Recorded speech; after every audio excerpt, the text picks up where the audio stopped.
Hello guys, and welcome back to MS Tech Tutorials, and in today's video I'm going to be showing you guys how to fix the GTA 5 online, or just GTA 5 error code. The Rockstar services are unavailable right now. And yeah, so let's get started. So the first thing you guys can do is simply head over to settings. What you're going to do is you're going to select network, and then from network you can go to setup internet connection. Okay, so now if you guys have a LAN cable or an Ethernet cable, I would recommend you guys to use this. For one, because it can obviously fix the error you are currently having, and two, it can actually make your, like, once the error code is fixed and you are playing the you're playing the game itself, like, one, you will realize like how the game is much faster now. So like you have less lag, you have higher FPS, and you just, like, overall just the loading screens are just much faster now, because this is honestly like one of the best things you can do, like connecting a LAN cable or Ethernet cable.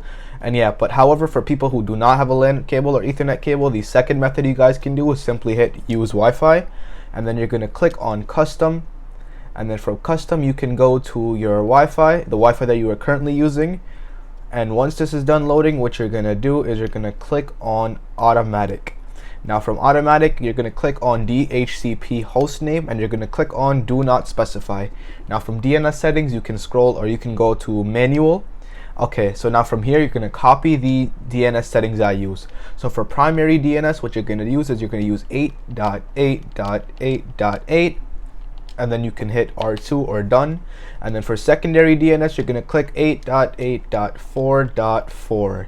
You can click then, and then you can hit next, or you can just simply go back. Now once you do this, the final method you guys can do is simply check the connect to the internet box 3 to 4 times. So just quickly spam click it, and then once you are done with all of these steps, you can simply check the test internet connection, and you should see that the error has been solved. And then you can go to GTA and then check to see if the error code has been worked, and doing this should have fixed the error code. So yeah, that is it for the video. Thank you guys for watching. Make sure to give the video a thumbs up, subscribe to the channel, and have a great day.